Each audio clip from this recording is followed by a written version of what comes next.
This is Symbols 3, and we are looking at the way in which the mind begins to occur. And the mind has its objectivity, which is capable of an alignment with the body. And it's a very simple thing. The mind aligns with the body through the neural system. That's what the nerves are for. And all the nerves come together and feed along a spinal column, and the spinal column, like a stem, blossoms into a brain. So that there is such a thing. It's very simple. Physiologically, the brain is a part of the body. So that the mind can be aligned with the body. The mind is also objective. But in between those two goalposts, it's like nature in her grand game has goalposts, the body and the mind.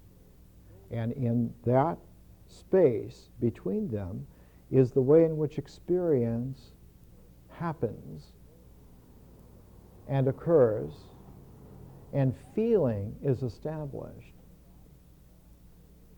And it's as if the body and the mind are not so much polarities, but they're like a tuning fork. They're able to be tuned, and when they're aligned, when they are tuned, we have the feeling of the flow. And one can become refined, that the flow is not a dull, quiet equanimity, but has its pulse. It has its energy flow. And that energy flow also has, within the frequency of the energy, it has another quality which complements the energy and creates a dynamic. So that there's a dynamic sense, there's a periodicity, not just to the frequency, but there is a cycling quality that goes along the energy flow. This is the dynamic. So that if you were to look at it in terms of nuclear physics, if you look at the atomic structure of matter, it has energy because of polarities, but in addition to positive and negative polarities in energy, there's another fundamental quality, and that is electrons also have spin. So that you have, in the terms of spin, on the atomic level, you have the roots of dynamic. So that the physiological body doesn't just respond to positive and negatives. It also responds to spin. And so there is such a thing as a pair of pairs making a square, making a stability, so that polarity for energy and spin, clockwise or counterclockwise, for that quality of dynamism, are there in the body. And when the body is aligned with the mind also then acquires its objective variety of that kind of energy, that kind of dynamism. If we look at the electron in early 21st century manufacturing,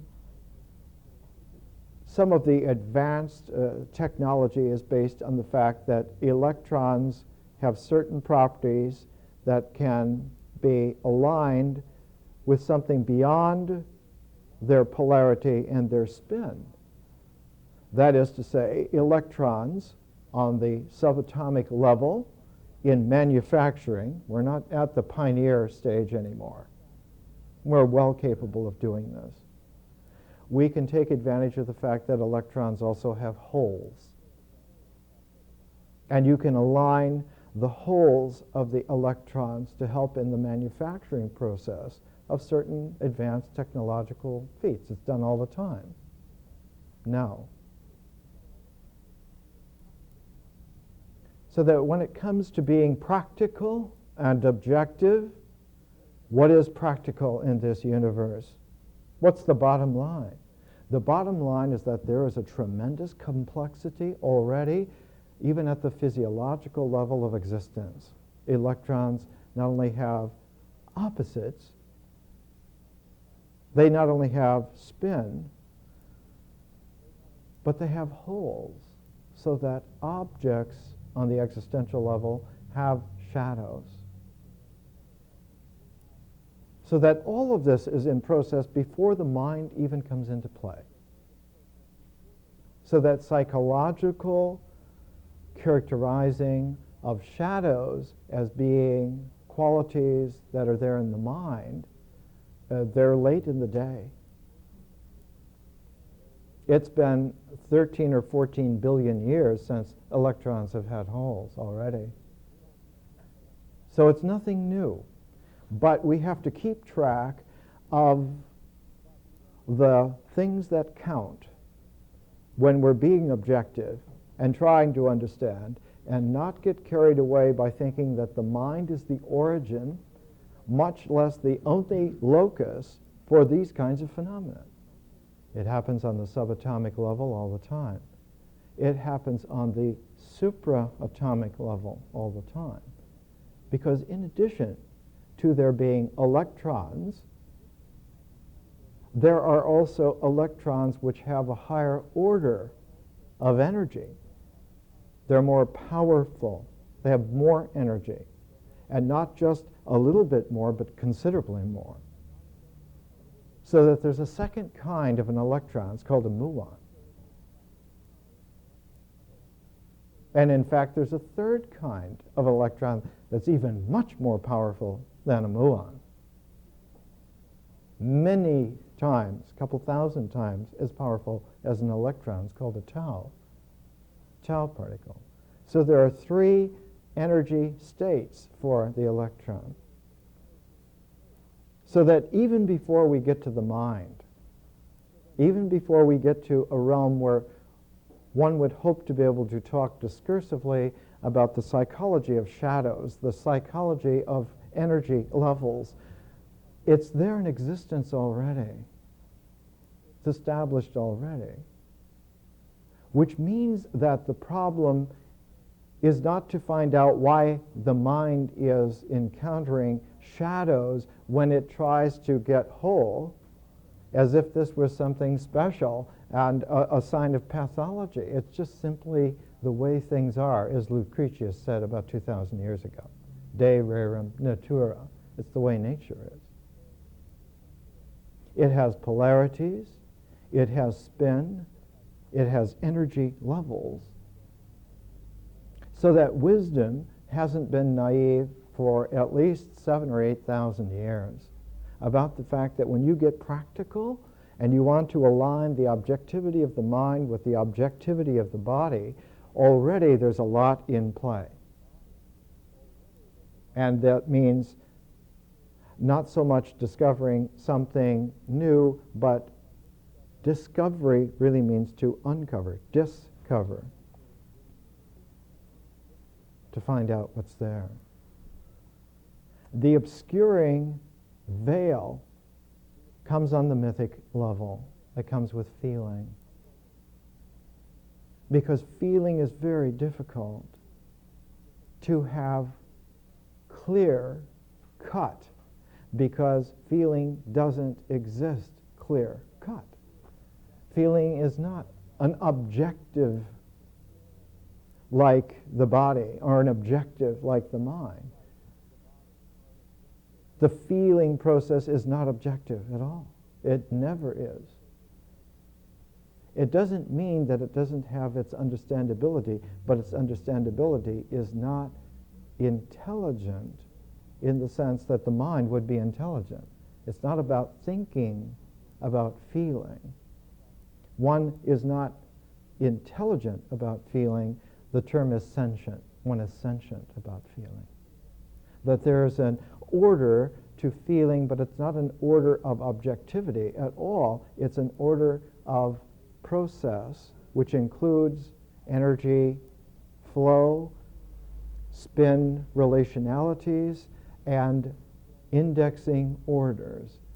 So that if one wants to be, quote, intelligent about feeling, you have to put intelligence aside, at least initially, in order to learn how to do it. It's like music. Music is able to be symbolically analyzed. There's no doubt about that whatsoever. But that's a later activity.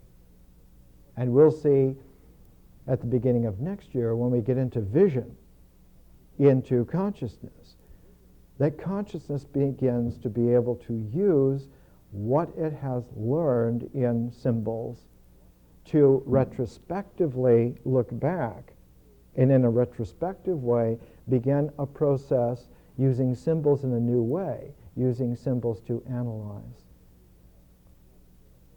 And consciousness develops a capacity which nature never had, and that is the capacity to exercise an analytic. And though that analytic will have its roots, its foundation in symbols, its objectivity is definitely in the mind. It's not a quality of vision to be objective either. Consciousness is not objective either. It's like the body and the mind, both being objectivities, can align. Feeling and consciousness can also align, but because they're not objectivities, they align in the way in which energy flows align, in the way in which musics align. So there's such a thing as a conscious music. It's not an intelligibility about consciousness that's important. Most intelligibility about consciousness is a projection of limited minds. Any good training in a classic yogic process blows that out of the water immediately. Forget that. That only gets in the way. That's why the process is called in Zen, refined after about 1,500 years of refining technique, it's called no mind. Yeah. The Zen of no mind. Yes, you can bring the mind into play later on, but the important thing is to understand and realize that it is an adjunct at that point and not the show. It's not the theater, it's not the troupe, it's not the play even. It's just simply a stage. So a great deal of education that has gone astray, especially in the last 300 years, has gone astray in particular to the pernicious fallacy that the mind is the arbiter. And the mind is not the arbiter. In nature, the mind is not the arbiter, and in terms of the cosmos, it's certainly not the arbiter. It is important. It's indispensable. But the mind, in order to participate in penetrative qualities of nature and in transcendental qualities of the cosmos, the mind has to learn to transform. So that symbols carry a quality within them that they can carry transformation, transforms. And that capacity for transformation, the fact that symbols can be used in this way, not simply to bring together meaning and tie meaning. If it's badly tied, it's tied into knots. If it's well tied, it's tied into bows. Because someone with experience at doing this understands that you're going to have to go back and open those up, so don't tie them into knots. tie your meaning into bows. Make ideas that can be improved later on. Don't make ideas that become knots of doctrine that then everyone is tied up by, and you think that children are fine because they have learned to be tied up the way that you were tied up. That's ridiculous. Make a present of learning. Tie it in bows and they can untie it later on very easily. And then retie those bows and teach them how to do that. That's what's going on in this education. And so making a present of learning is a quality of understanding symbols which is not taught anywhere in the world today. Can you imagine? The whole planet is barren of this simple courtesy. Now you can see this is revolutionary talk, and it's well that someone keeps it quiet until it's finished, because this rather steals the thunder of a lot of important things. Not just university systems, but governments and empires. They do not like a free population. A free population, you have to ask permission before you do something with them. They're not very malleable to force. Symbols carry, transform, so that meaning, which has been brought together in those bows of presentational understanding, can be not only retied in new ways, in different ways, but that the alignment with the body is malleable, that the body can also change. Not just that it grows in girth and in certain swollen ways, but bodies can be revisited by consciousness through the symbolic transform, so that transforms are a two-way street. So that the body has a major part to play in transformation, at least as major a part as the mind does. And what is it that's objective about the body? It's rituals. It's ritual actions, the actions of comportment. So I used to style it about 35 years ago. I like the idea of comportment. It isn't just what you do, but it has its arrowed vectoring. It's what you're doing with whom, how, and for what. So that comportment means that there is a community quality that's very important in ritual action. It's one thing to be a prima ballerina and to try to dance yourself. It's a whole other order to enjoy a pas de deux in ballet, and it's something else again to be in a tribal line and dance together. That's really something. And at the end of a major ceremony, American Indian style major ceremony, when a ceremony is finished, like the 8-day Sundance, Okan, the entire tribe gets together, the men and women, their arms around each other in a great circle, and they dance that final night together, because it's not just a healing and a knitting, it's the way in which the ritual action working through the symbol transforms, fructifies the conscious sense of being personal in the cosmos. Those people then are restored. And that's missing in this culture. You can hardly call it a civilization anymore. The civilization that we thought we were in crumbled a long time ago. It hasn't been around for several generations.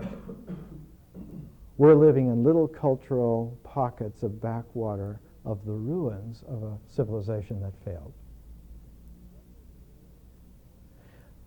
What we're doing is we're developing the capacities to regrow, to revisit our bodies, to put bows in our minds and to open the freedom of presence in our persons, so that another civilization, this one, one as wide as the entire star system, can be made, so that men and women and boys and girls and dogs and cats and everything can be at home in something that spreads about 1 light year in diameter. Very, very big home. If you look at, this book is published this year, 2000. It's a 21st century book, Oxford University Press. This is the Oxford Mathematical Monographs. This is about Richard Feynman's intellectual work. When we get at the end of next year to science, we'll take a look at Richard Feynman's QED, his little book called Quantum Electrodynamics. This one is called The Feynman Integral and Feynman's Operational Calculus. It's 800 pages. The quality of an integral is that it can not only seal meaning together, but that it can encompass a transform that releases possibilities. And that's what a transform is about, releasing possibilities, so that the meaning, the integral, the amulet quality of the symbol is transformed to a talismanic quality. And a talisman releases, not just releases the meaning, but releases possibilities of meaning, an entire array, and that those arrays are not just catch as catch can, but that in the cosmos there are indexing levels of possibility that really work. They really work. And if you get to those frequencies, if you get to those spin relationalities, your equations will work just like alchemy said they would. They will transform the physical matter, and you can apply them to the mind. They will transform the way in which the mind is structured, because symbols deal largely with structure. That's what they're doing. They're dealing with structure. And what consciousness does is it brings into play the whole idea of orders of power. Vision has to do with the jump of capacity, not just of space and time, but the way in which consciousness then weaves itself into space and time and becomes a conscious space-time, where in that 5-dimensional continuum, the range of possibilities are so wide that something that would have been impossible before now becomes not only possible, but doable on an almost elementary way. And that is to make a prism of the alignment of body and mind, to make a prism so finely united together that the focusing qualities of that prism allow for meaning and sentience and intelligence and existence to come into play in an array of possibilities called the spiritual person. The spiritual person is not like rocks, not like ideas, but the spiritual person is a differential form made out of the woven capacity of possibilities, of presence of possibility, delivered by transforms. And yes, symbols are important, but they're only tools. They're just the toolbox. And to make people slaves or servants, or to cue them up because somebody has symbols, they say these are the ones that you need, all of this is pernicious. There are infinite number of possibilities of tools for maturing the spiritual person. There are star systems without number. There are not only sentient beings, but intelligences like ourselves.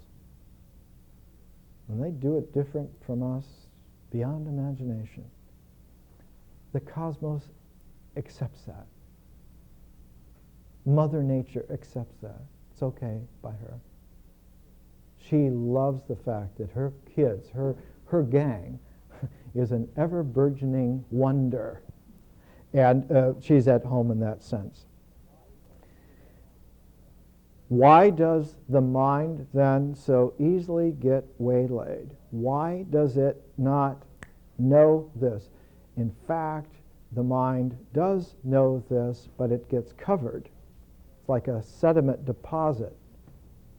And now, in the last couple of 100 years, the technique of obfuscation has become so industrialized, so technologized, so computer technologized, industrialized, that it's like a fine spray that anneals even before the process of experience has a chance to become sentient, and that sentience interiorize into real intelligence. Before any of that can really happen and gel instantly, doctrines and ideologies and abstractions are laid onto it so that you're coated. Before you have a chance to walk in your first shoes, they're bronzed even before they got on your foot. And then they bronzed your foot. And we are told this is really good because now it's all preserved.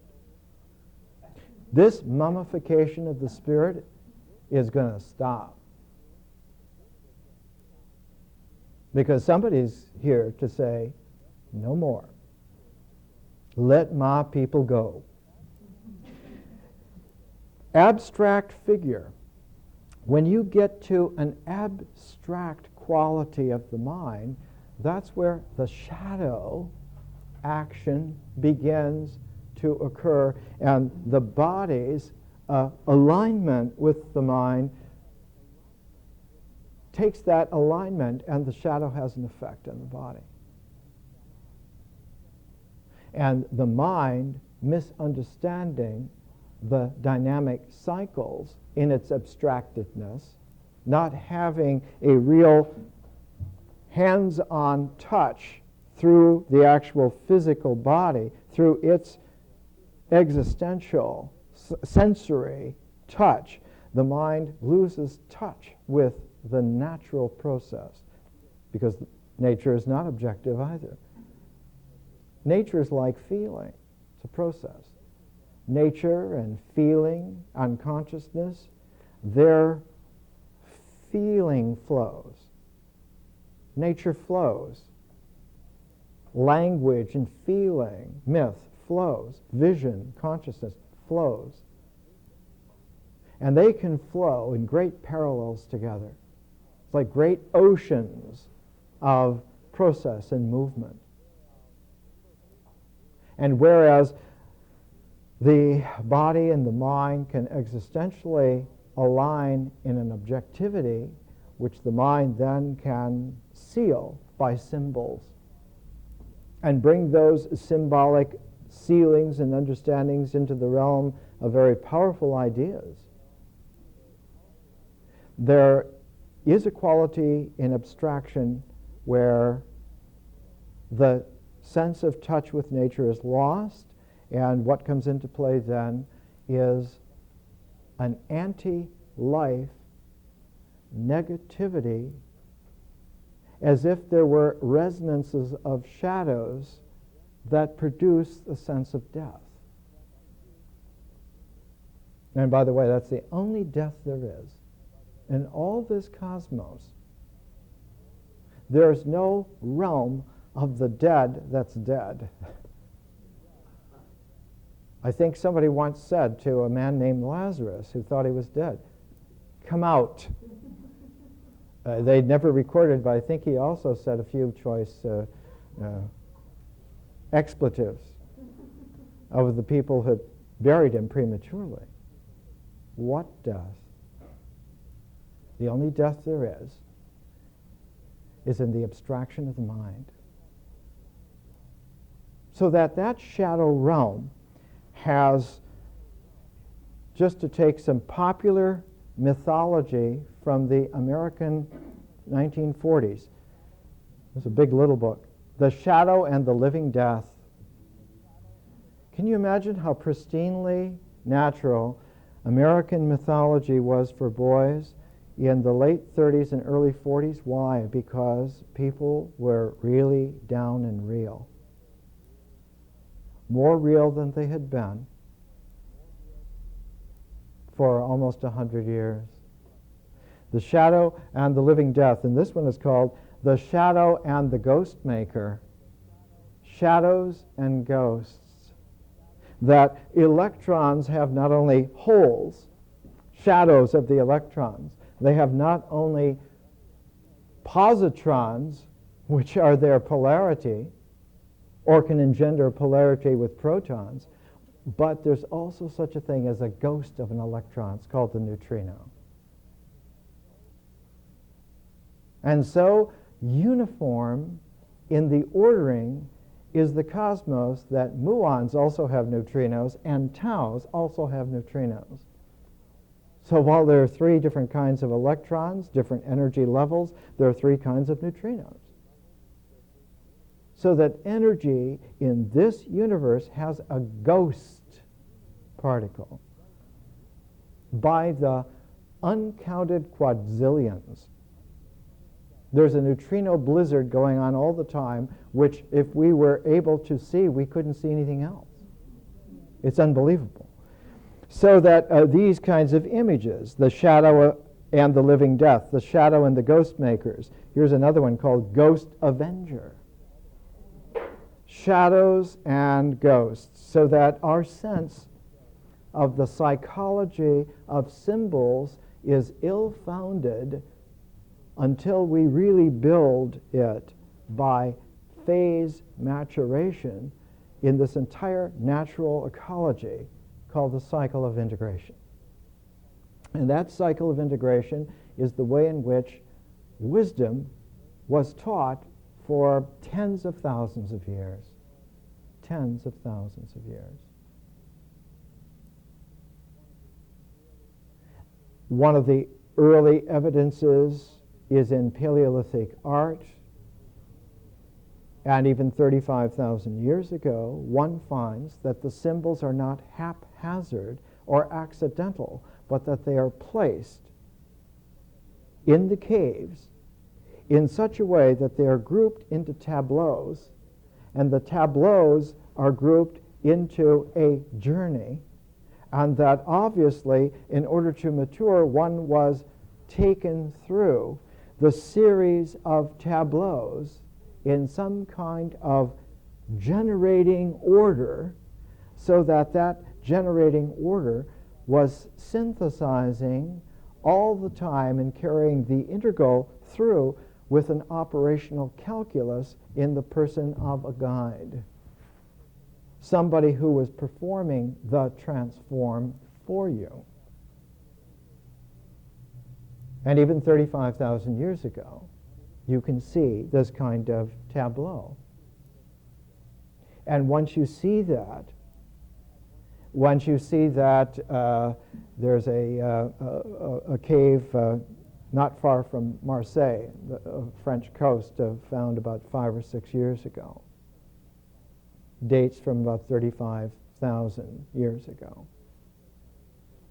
The first great Paleolithic cave found, Lascaux, occurs almost 19,000 years after that, occurs about 19,000 BC, also has that kind of a tableau effect. The symbols are grouped together into sets, and these sets are arranged in phases, so that if one has a transform to carry your way through, each set opens into a more capacious integration, so that the integration becomes deeper, more profound.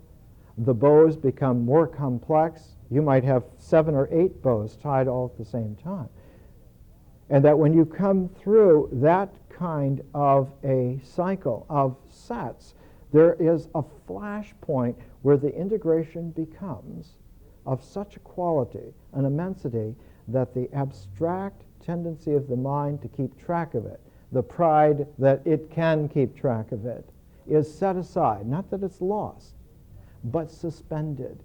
And in that childlike suspension of doubt, some insight kicks in that you're not the author of. It's a gift. It's the gift of learning.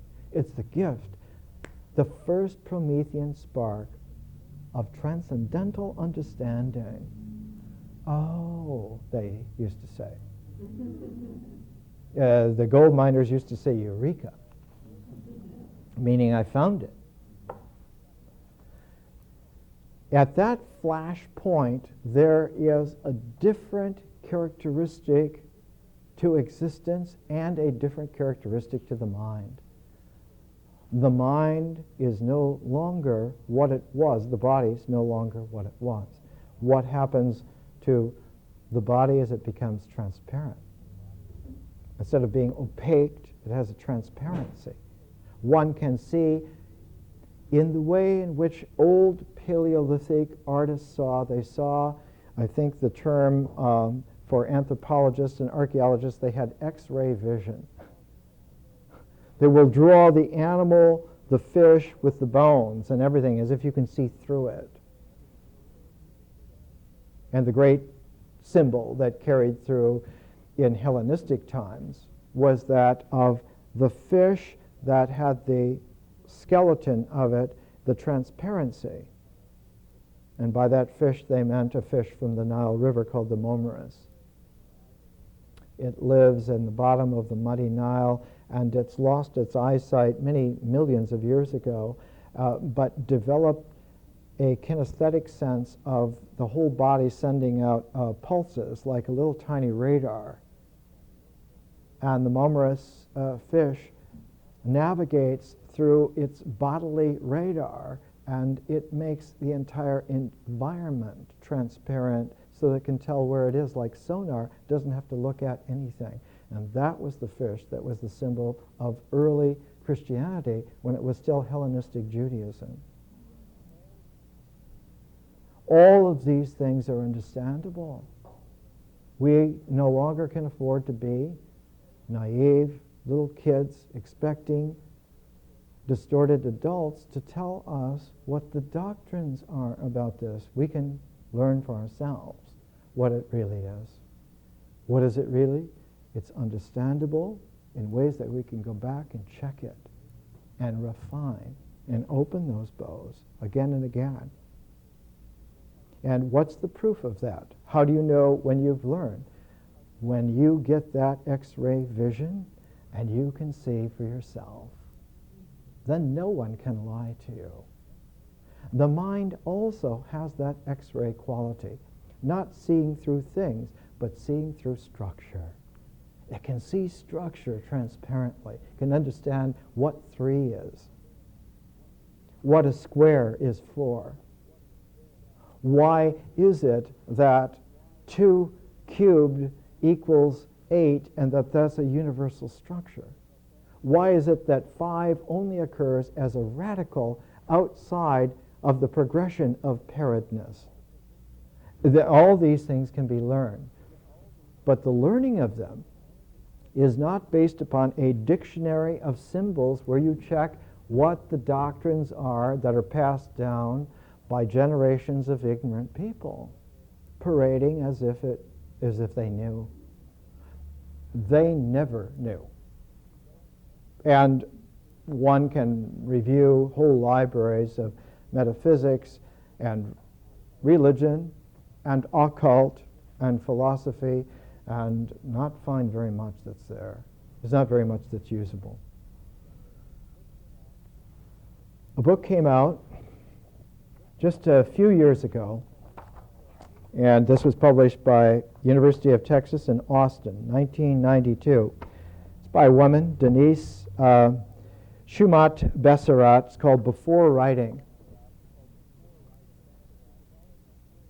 And it's the development of how alphabets are very late in the game of written symbols, that written numbers predate written language, that numeracy precedes literacy by many thousands of years.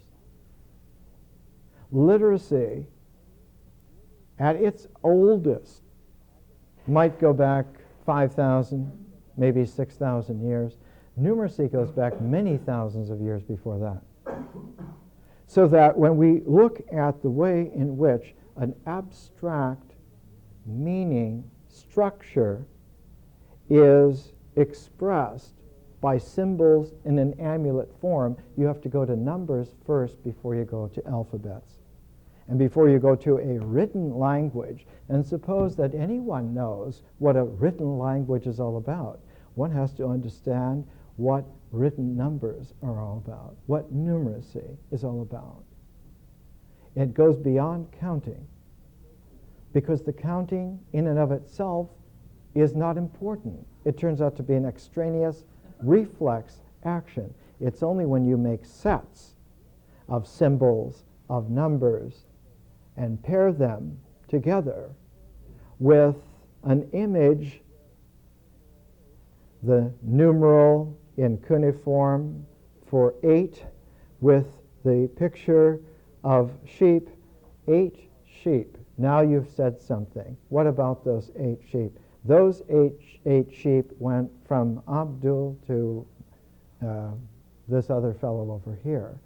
And the transaction was made not just by transferring the animals, but by recording that on clay about the size of the palm of the hand.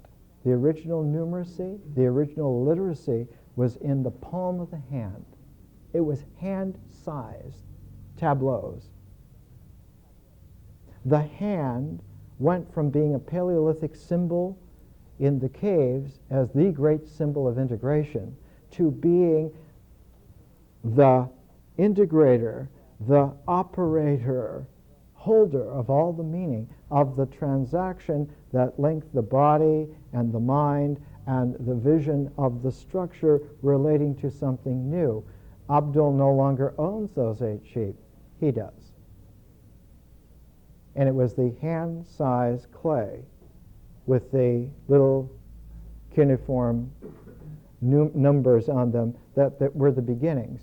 Later on, of course, in order to make sure that there was no mistake, because men and women are always like us. They always want to make sure that we got what we paid for.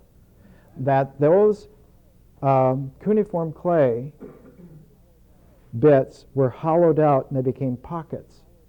And little images, little clay images of each sheep in this case were put in the pocket to make sure that what was recorded on the outside was on the inside, and that bill of sale, the hand clenched was like this: I got it.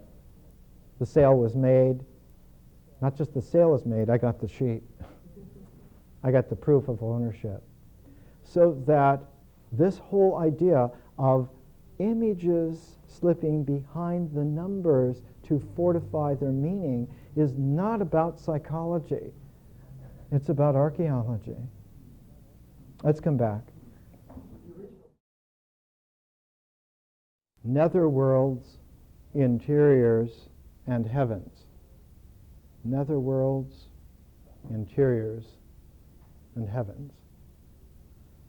And the whole acquaintance with the image éternelle of a netherworld is very, very ancient. It predates our species. You don't hear about it very much in the last decades, but early in the century, a Neanderthal grave was found in Israel on the upper slopes of Mount Carmel, and the grave dated from about 200,000 years ago, more than 100,000 years before our species ever came into existence. And the curious thing about the Neanderthal grave on Mount Carmel, the fact that it's right there in Mount Carmel, was that there were traces of pollen seeds outlining the body, so that obviously this Neanderthal burial, the figure had been surrounded and outlined in flowers, symbols of the transitoriness of life and the beauty of life. and that when the transitoriness has its phase of also being transitory, then the eternal comes back into play. The transitory is transitory. It will go. But the eternal doesn't go. It's deeper than isness. Philo of Alexandria once said, God is more primal than the one. There is a depth of registry that causes pens to fall from hands. And this depth of registry is disclosable and discoverable, but not makeable. You can't make it. So that when we get to the end of this year, the deepest, most profound silence about integration, the final step of integration is acceptance. Truth is meaning accepted. So that there is a process here of integration where it gets deeper, more intense, more complex, more involved, really energizes. And the intensity can be enormous, titanic. But there never comes a point where some intelligent being is so powerfully intense that they can finish the integration. Therefore, the last quality is that earliest prayer form of you open up yourself to receive. The receiving is the secret. You must be ready to be able to receive that gift. And what is given? That gift on each photon of light, the ankh of life. You're given that energy. But also there's the spin. There's the dynamis, where not only is life given, but the whole comportment of contextual resonance is made apparent, which includes community. There's such a thing as the reality of community. Not pasted together, not riveted together, but resonant together from the origin. And it's that resonance of things. It's like gravity is the resonance of existentiality. So that when you have symbol sets, when you bring together the tableaus of the images held by symbols, literally cinched together in the early days. In the early days, say at Altamira, the whole ceiling, like the Sistine Chapel, only a Paleolithic version, the whole ceiling at Altamira is filled with bison. Bison that are kneeling, and the herd is together, so that it isn't just bison, it's the herd. It's the enormity of the eternal herd of the food supply that's there and is the animal cosmos in that Paleolithic temple of Altamira. And the only way to see that is to stop looking down, to stop looking out, and to look up, to get into the receiving mode. It's that kind of a quality. And the orans position, this gesture, the earliest form of prayer. And there's a great integral that happens when acceptance is brought home. And that gasho, that presentation like that, is the beginning of a new resonance. And that new resonance, the hands, the integration brought together, where not only symbols and their sets are integrated, but the spaces are also worked in. Without the spacing, without the spaces, there would be no articulation. And so acceptance is not just a final frosting, but is allowed to settle and permeate the entirety of the structure. Acceptance must percolate down through the entirety of the structure, and it takes a while. And it's as if there were, in the process of feeling, sentience, and mental intelligence, a complementation to the way in which light is made in stars. Stars don't just shine, and that's it. That's rather naive. Our star, Sol, about 865,000 miles in diameter, about a small, medium-sized star. It takes the photons about 1 million years to percolate up through the stellar interior and to come out radiantly as light. So that the light that we receive is not just 8 minutes old, but at minimum 8 minutes plus 1 million years. So it took a long time for our star to percolate the energy to make light. One of the ways in which to pronounce Zarathustra's name in the ancient was ancient light, can be pronounced that way. There is in a deep wisdom when someone doesn't just teach it or just exemplify it, but who is able to accept that. There's an ancientness there that goes back not only before our species to Neanderthals, but goes back to the very origins of this whole phase form development in which our species is just but one phase. And we mentioned earlier, a couple of months ago, how Mary Leakey discovered in a section of East Africa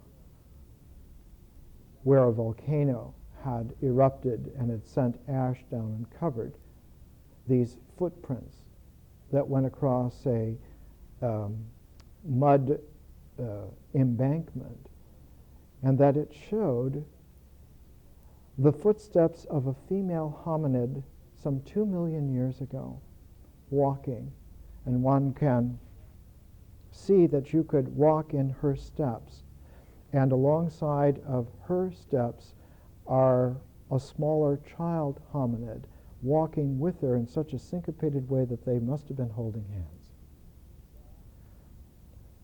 That seed and archetype of community, that resonance of love that goes beyond the individual into that shareability, that presence, goes back to the very origins of the whole ecology of hominids. You can see chimpanzees from 70 million years ago holding hands in nature. There is a tremendous profundity that all of these processes, when you really get to know them, have a patience and a periodicity of enormity to them. And wisdom is taking in the resonance of the symbol sets and spaces, but also realizing that there are orders in those resonances, and 3 great orders that complement the existence, which we usually focus on: the netherworld, the interior world, and the above world. So that if you're keeping track in a comprehensive way, there are a minimum of 4 different ways in which something can be. And the matrix of those brought together, that quaternary, is very firm. And when one learns an analytic based on that in a transform, then intelligence soars. And there is no limit to what we can understand. It's open. Freedom has no limit. Let's come to the two books that we're reading. We're always pairing books together. They're like a tuning fork. Every month we have a different pair. And we're using William Faulkner's As I Lay Dying and Virginia Woolf's To the Lighthouse as our tuning fork, and we're going to carry it through till next week, and then we're going to shift. We're going to go to a new tuning fork, a new pair of books. One of them will be a work of philosophy of the 20th century, and it is the first volume of a 3-volume set, a trilogy. Just get the first volume, and it's called Mind, an essay on human feeling. Before the author is Suzanne Langer. And Suzanne Langer, very profound philosopher, one of the really greats of the 20th century. I remember when I was teaching in Calgary, Alberta, about 30 years ago, she was a guest lecturer at the University of Washington in Pullman. And we drove down through the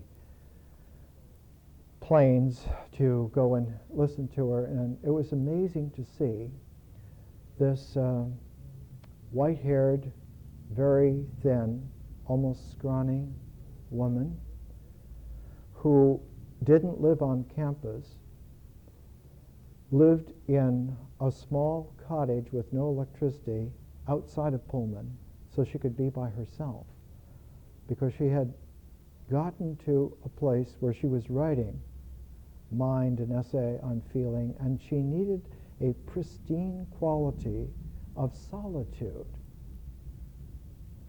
Why? Because for her, at that stage, her wisdom was so great that the resonances were endless, and she needed to keep track of them long enough to see that they keep going.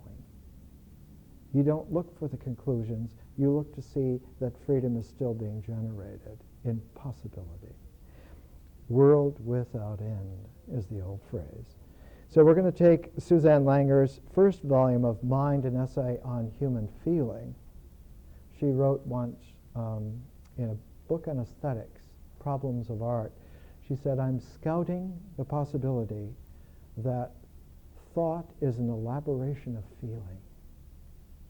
And we need to know feeling first, then we can understand thought. And we're going to pair with that William Blake's great sequence of pictures illustrating the book of Job. Blake's illustrations to the book of Job will be formative for us. William Blake, rather like Suzanne Langer in her elder years, Blake lived in a section of London called Lambeth, across the Thames River from the Strand and all the important residences of London. He lived in an impoverished, lower middle class, very low middle class area. And he and his wife, Catherine, patiently living outside of their time, almost totally ignored, except for just a few patrons. And near the end of his life, Blake, who at that time had long white hair, a long white beard, and wore white robes, he looked like a William Blake illustration of God himself. Some literature was visiting Blake one time and recounted this. His name was Henry Crabb Robinson.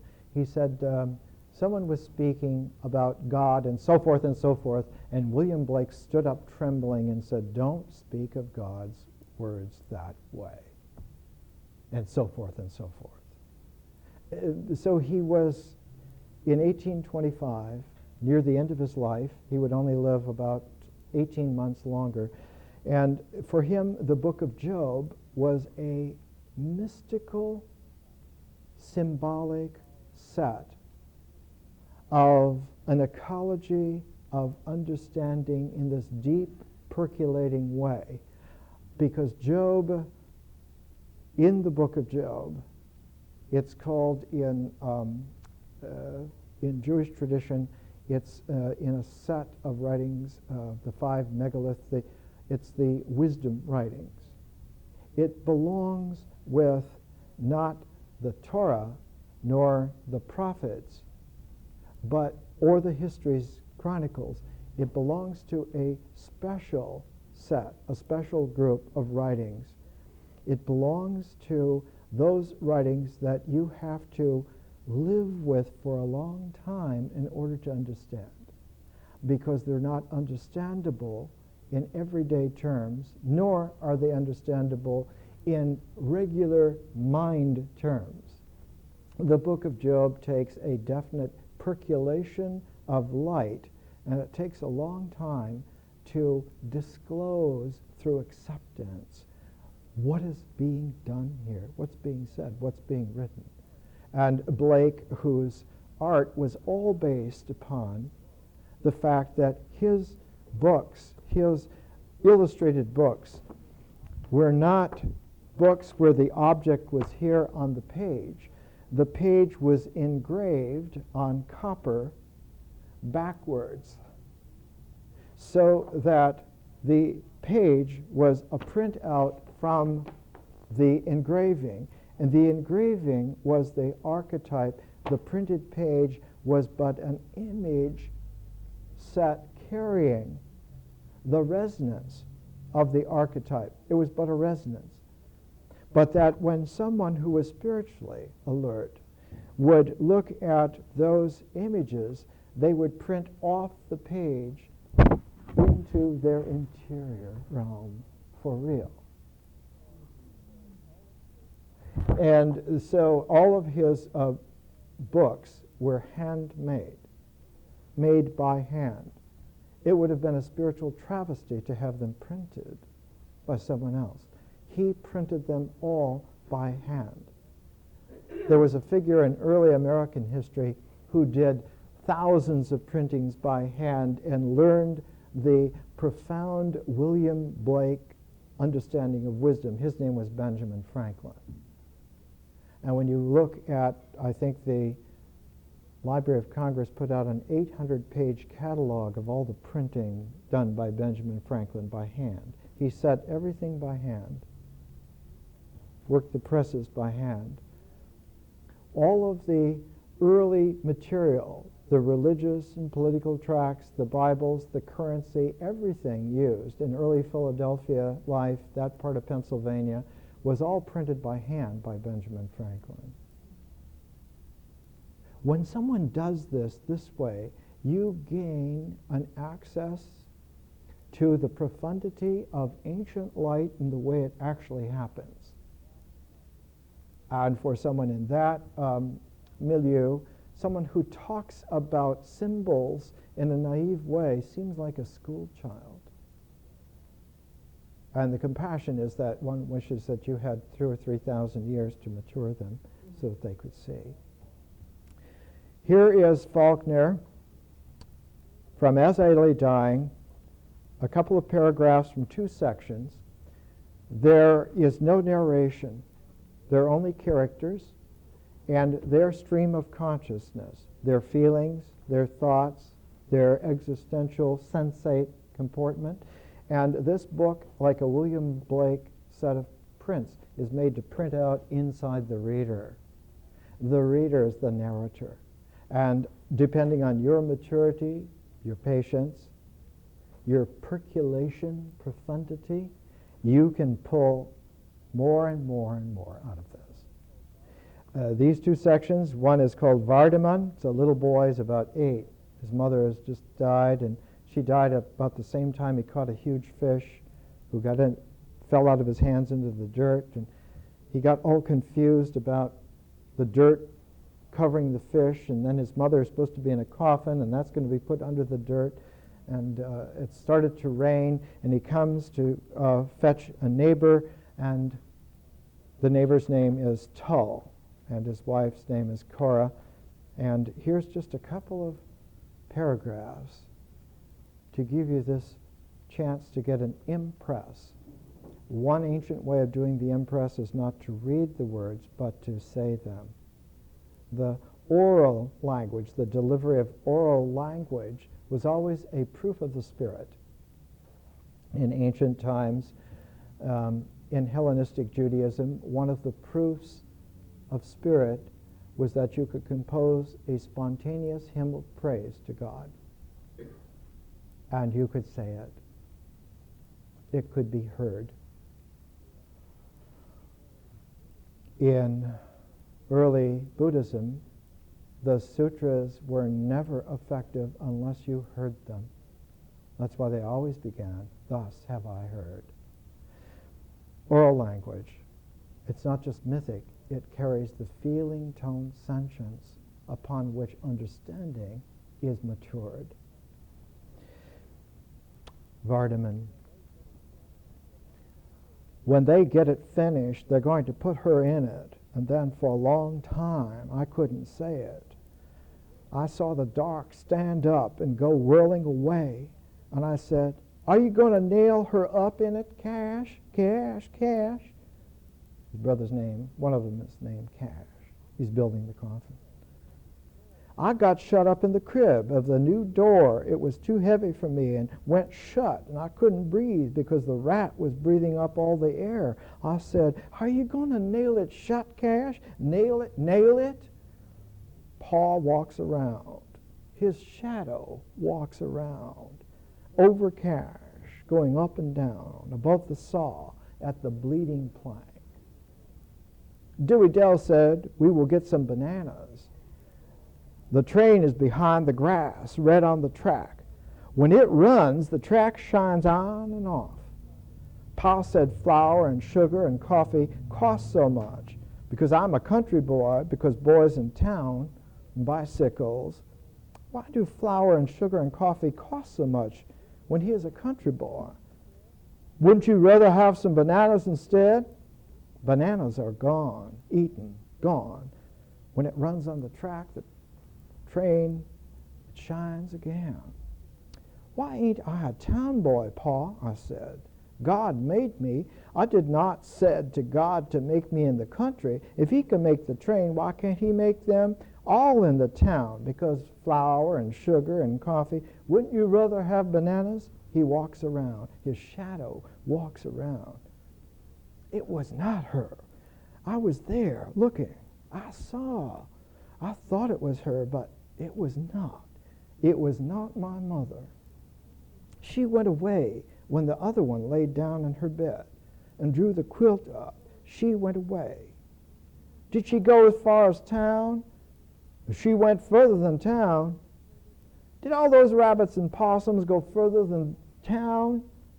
God made the rabbits and possums. He made the train. Why must he make a different place for them to go if she is just like the rabbit? Paul walks around. His shadow does. The saw sounds like it is asleep.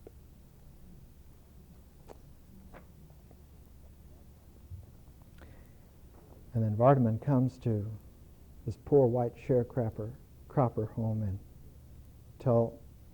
sees it from his standpoint.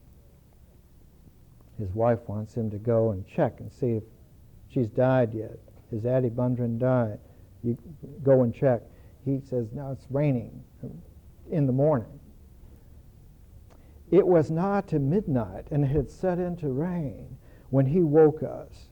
It had been a misdoubtful night with the storm making, a night when a fellow looks for most anything to happen before he can get the stock fed and himself to the house and supper et and in bed with the rain starting. And when Peabody's team came up, lathered with a broken harness dragging and the neck yoke betwixt the critter's legs, Cora says, "It's Addie Bundren. She's gone at last." Well, Peabody might have been to arrow one of a dozen houses hereabout, I says. "Besides, how do you know it's Peabody's team?" "Well, ain't it?" She says, "You hitch up now." "What for?" I says. "If she is gone, we can't do nothing till morning, and it is fixing to storm, too." "It's my duty," she says. "You put the team in." But I wouldn't do it. Stands to reason they'd send for us if they needed us. You don't even know she's gone yet. "Why, don't you know that's Peabody's team? Do you claim it ain't? Well, then." But I wouldn't go. When folks wants a fellow, it's best to wait till they sends for him, I've found. It's my Christian duty, Cora says. Will you stand between me and my Christian duty? You can stay there all day tomorrow if you want, I says. So when Cora waked me, it had set into rain. Even while I was going to the door with the lamp and it shining on the glass so I could see myself coming. It kept on knocking, not loud but steady, like he might have gone to sleep thumbing. But I never noticed how low down on the door the knocking was till I opened it and I never seen nothing. I held the lamp up with the rain sparking across it and Cora back in the hall saying, "Who is it, Vernon?" But I couldn't see nobody at all at first until I looked down and around the door, lowering the lamp. He looked like a drowned puppy in them overhauls without no hat splashed up to his knees where he'd walked them 4 miles in the mud. "Well, I'll be darned," I says. "Who is it, Vernon?" Cora says. He looked at me, his eyes round and black in the middle, like when you throw a light in an owl's face. "You mind that 'ere fish," he says. "Come into the house," I says. "What is it, your ma?" "Vernon," Cora says. He stood kind of around behind the door in the dark. The rain was blowing onto the lamp, hissing on it, so that I'm scared every minute it'll break. "You was there," he says. "You seen it." Then Cora comes to the door. "You come right in out in the rain," she says, pulling him in, and him watching me. He looked just like a drowned puppy. "I told you," Cora says. "I told you it was a-happening. You go and hitch." "But he ain't said," I says. He looked at me, dripping onto the floor. "He's a-ruining the rug," Cora says. "You go get the team while I take him into the kitchen." But he hung back there, dripping, watching me with them eyes. "You was there. You seen it laying there. Cash is fixing to nail her up. And it was a-laying right there on the ground. You seen it. You seen the mark in the dirt. The rain never came up till after I was coming here. We can get back in time. I'll be darned if it didn't give me the creeps, even when I didn't know it yet."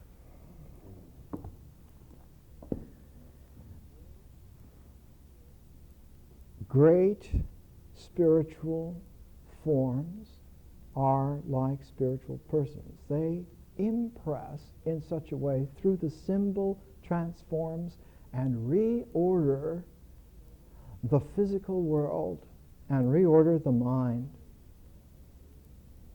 The mind is more naive than the body. The body can get back to nature and get well, but the mind, once it's taught to be abstracted, can't get back to nature to get well. It has to get back to feeling to get well. And if you don't know how to feel, how are you going to get well? More next week.